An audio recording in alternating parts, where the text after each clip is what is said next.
اعوذ باللہ من الشیطان الرجیم بسم اللہ الرحمن الرحیم۔ آج میں آپ کے لیے قرآن پاک کی سورہ یاسین لے کر حاضر ہوئی ہوں۔ سورہ یاسین کو سورہ دافعہ بھی کہتے ہیں، یعنی مصیبتوں کو دفع کرتی ہے۔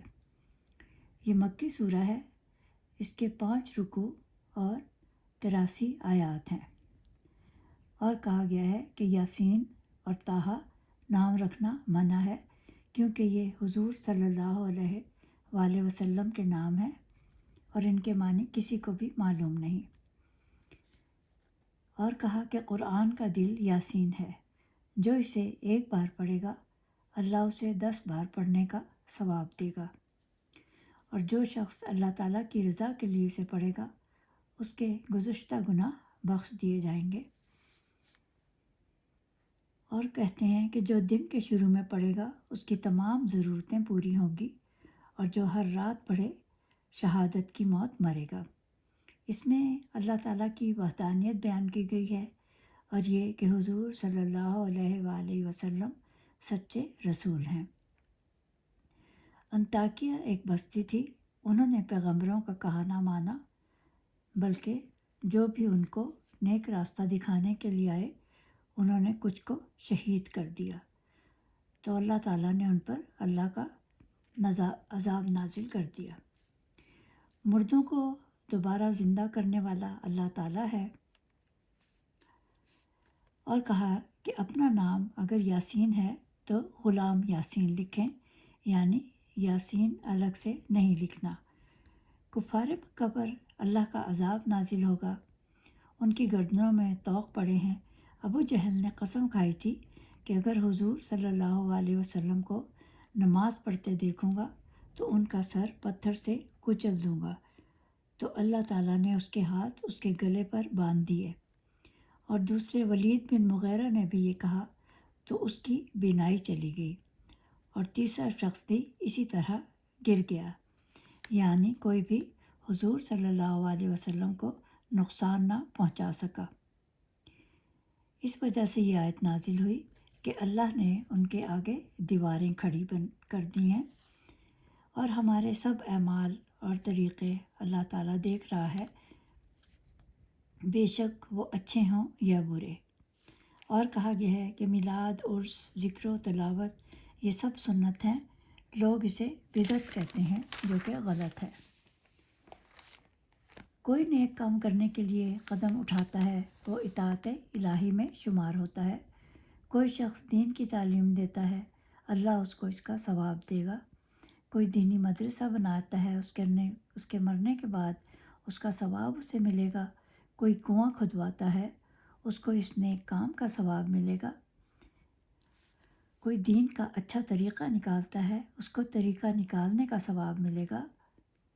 اور جس شخص نے فلم اسٹوڈیوز یا سینما یا میوزک سینٹر اور بدکاری کا یا شراب خانہ کوئی بنا دیا یا جوا خانہ بنا دیا تو اس کا عذاب اس کو ضرور ملے گا، زندگی میں بھی اور اس کے مرنے کے بعد بھی۔ اور جو کوئی نیک کام کرتا ہے اس کا اللہ تعالیٰ صلہ اس کو زندگی میں بھی دیتا ہے اور مرنے کے بعد بھی۔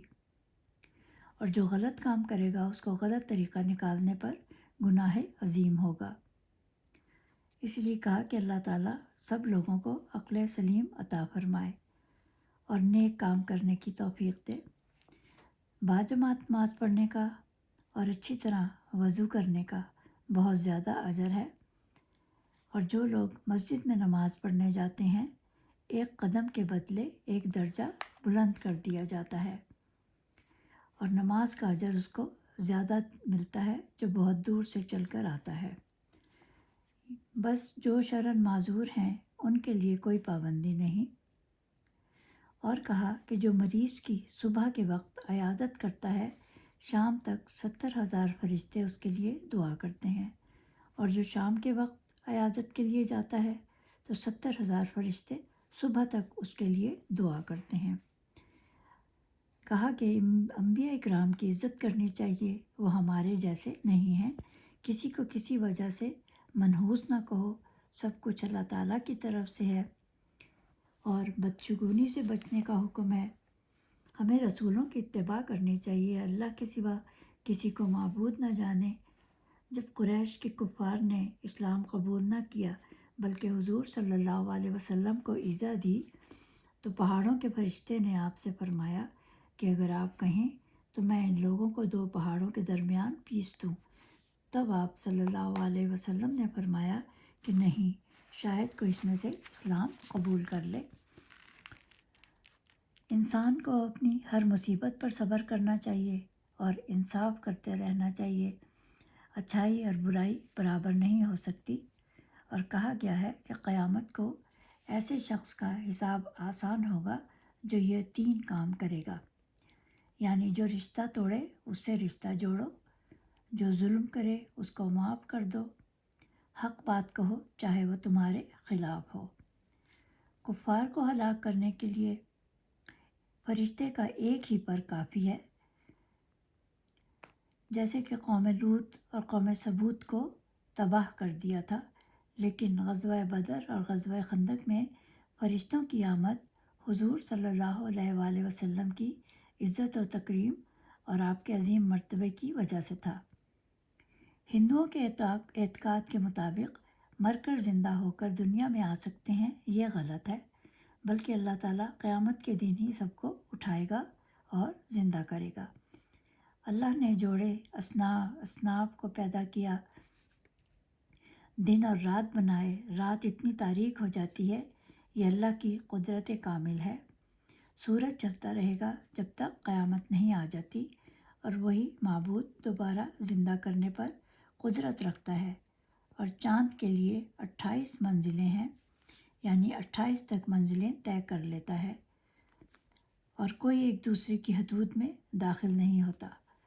اگر اللہ چاہے تو کشتی والوں کو ڈبو دے، یعنی اللہ کہتا ہے کہ اپنے مال و اسباب پر غرور نہیں کرنا چاہیے۔ دوران سفر حادثہ ہو سکتا ہے، اس لیے ہر وقت کھیل کود کے علاوہ اللہ کا ذکر کرتے رہنا چاہیے۔ کہتے ہیں کہ برے کام پر اگر نصیحت کی جائے اور دوسرا نہ سنے تو وہ کافر ہے۔ کفار کو کہا گیا کہ اگر تمہارے پاس زیادہ مال ہے تو غریبوں پر خرچ کرو، مسکینوں کو صدقہ دو، مگر ان لوگوں نے انکار کر دیا اور کہا کہ ہم کیوں خرچ کریں، اگر اللہ چاہتا تو خود ان کو دیتا۔ تو اس لیے یہ آیات نازل ہوئیں اس سورہ کی کہ اللہ جسے چاہتا ہے زیادہ دے کر آزماتا ہے اور کسی کو کم دے کر آزماتا ہے۔ اللہ دیکھنا چاہتا ہے کہ کون کہتا ہے کہ میری ذرا رضا پر راضی ہو کر صبر اور شکر کرتے رہو۔ راہ خدا میں خرچ نہ کرنے پر کفار کو مذمت کی گئی۔ لوگ صبح اٹھتے ہیں تو 2 فرشتے اس کے لیے دعا کرتے ہیں کہ اے اللہ، یہ جو خیرات کر رہا ہے تو اس کی بخشش فرما اور زیادہ دے، اور جو بخل کرتا ہے فرشتے کہتے ہیں کہ اس کو بھی اللہ تعالیٰ ہدایت فرما کہ یہ خرچ کرے اللہ کی راہ میں، ورنہ اس کا یہ مال اس کے گلے کا طوق بن جائے گا۔ کافروں نے حضور صلی اللہ علیہ وآلہ وسلم سے کہا کہ آپ کہتے ہو قیامت آئے گی اور ہم دوبارہ زندہ کیے جائیں گے، تو یہ کب آئے گی؟ تو اللہ تعالیٰ نے کہا کہ ان سے کہو تم صبر کرو، جب اسرافیل سور پھونکیں گے اور تم کو پتہ بھی نہ چلے گا۔ اس لیے کہا گیا ہے کہ جو غفلت میں پڑے ہیں ان کو چاہیے آخرت کا سامان کریں، عبادت کریں، اللہ کو ایک مانیں، خدا کی راہ میں خرچ کریں، نہ کہ جمع کر کر کے رکھیں۔ اور انہی لوگوں کے لیے اللہ تعالیٰ نے سورہ تکاثر نازل کی، اس کا ترجمہ پڑھنا چاہیے، جو اللہ تعالیٰ نے ان لوگوں کے لیے نازل کی جو جب باتوں کو مذاق میں اڑاتے ہیں، ان کو نہیں پتہ کہ قیامت کا زلزلہ کتنا شدید ہوگا۔ ماں اپنے دودھ پیتے بچے تک کو بھول جائے گی، نہ باپ اپنی اولاد کے کام آئے گا اور نہ ہی اولاد اپنے والدین کے کام آئے گی۔ بس تو اے لوگو ڈرو اس دن سے، قیامت کے دن سب کا نامہ اعمال ان کے ہاتھوں میں دیا جائے گا۔ اس لیے آخرت بہتر بنانے کی کوشش کرنی چاہیے۔ جہنم ہولناک اور ڈرانے والی جگہ ہے، اور کافروں کو، غلط کام کرنے والوں کو ان کے کیے کا بدلہ ضرور دیا جائے گا، اور مجرموں کو اس دن کہا جائے گا کہ الگ الگ ہو جاؤ، جدا ہو جاؤ، اور نیک کام کرنے والے جنت میں ہر طرح کے عیش و آرام میں ہوں گے، اور ان کی بیویاں جو نیک ہوں گی ان کے ساتھ عیش میں ہوں گی۔ یہودی، عیسائی، مجوسی سب کو الگ الگ کر دیا جائے گا، سب مومنوں کو بھی ایک دوسرے سے الگ کر دیا جائے گا۔ ابراہیم بن ادم سے لوگوں نے پوچھا کہ آپ ہمارے پاس کیوں نہیں بیٹھتے؟ تو انہوں نے جواب دیا، میں لوگوں کے پاس بیٹھنے سے ڈرتا ہوں کہ نامعلوم اللہ تعالیٰ کن لوگوں کے ساتھ بیٹھنے پر ناراض ہو جائے۔ اور کہا کہ شیطان تم کو بہکاتا ہے، اس کے بہکاوے میں مت آنا۔ پھر اللہ کہے گا کہ یہ وہ لوگ ہیں جنہوں نے رسولوں کو جھٹلایا، اللہ ان کے بولنے پر مہر لگا دے گا، اور ہاتھ بولیں گے اور اس کے تمام اعضاء اس کے خلاف ہو جائیں گے، اور پھر ان کی گواہی کے بعد ان کی مہر توڑ دی جائے گی۔ جس نے ہمیں لمبی عمر دی ہے وہ پھر ہمیں توانائی بھی دیتا ہے، اور پھر توانائی چھین بھی لیتا ہے، اور جو نہ جسم باقی رہتا ہے نہ عقل کام کرتی ہے، اچھی صورت ختم ہو جاتی ہے، تو دیکھو اللہ تعالیٰ کیا نہیں کر سکتا۔ جو پیدا کرنے پر قادر ہے وہ سب کچھ کر سکتا ہے، جو کہ انسان کو بدل کر رکھ دیتا ہے۔ اور کہا کہ ہم نے حضور صلی اللہ علیہ وآلہ وسلم کو شاعر نہیں بنایا، اور نہ ہی قرآن پاک میں شعر لکھے ہیں، کیونکہ کافر حضور صلی اللہ علیہ وسلم کو شاعر اور دیوانہ کہتے تھے۔ اللہ تعالیٰ نے حضور صلی اللہ علیہ وآلہ وسلم کو علوم و اولین عطا فرمائے اور علوم و کائنات عطا فرمائے۔ روشن قرآن ایک نصیحت ہے ان کے لیے جو جاننا چاہیں۔ اللہ تعالیٰ نے ان کے لیے چوپایوں کو زیر کر دیا، ان کو چوپایوں کا مالک بنا دیا۔ اس میں ان کے لیے کیا کیا فوائد ہیں، ان سے دودھ حاصل کرتے ہیں، گوشت حاصل کرتے ہیں، سواری کے لیے اور چمڑا سب کچھ حاصل کرتے ہیں۔ اور ان لوگوں نے اللہ کے سوا اور خدا بنا لیے ہیں، بجائے اس کے کہ اللہ کو ایک مانتے وہ بتوں کو پوجنے لگ گئے ہیں۔ اس صورت میں یہ سب کچھ بیان کیا گیا ہے۔ امید ہے آپ کو خلاصہ پسند آیا ہوگا۔ اب میں اس سورہ کے فضائل بیان کر دوں۔ مرنے کے وقت اگر پڑھا جائے تو جان کنی میں آسانی ہوگی، اور جس کسی کے اولاد نہ ہوتی ہو وہ 3 مرتبہ روزانہ پڑھے اور پانی پر دم کر کے پیے، اور اگر حمل ہو جائے تو روزانہ پڑھے، اور بچہ ہونے کے بعد 40 دن تک کوئی ان پر پڑھ کر دم کر کے پانی بھی پلائے۔ اس سورہ میں 7 مبین ہیں، یعنی جب مبین آئے تو پھر دوبارہ پیچھے سے پڑھنی شروع کرنی ہے، اور تمام مبین ایسے ہی پڑھنی ہے۔ پھر سورہ پوری کرنے سے جو بھی آپ دعا مانگیں گے بڑے سے بڑا کام آسان ہو جائے گا، اور ایک بار پڑھنے سے 10 بار پڑھنے کا ثواب ہے، اور اگر کسی کو واپس لانا ہو تو 21 مرتبہ ایک ہی دفعہ میں پڑھیں۔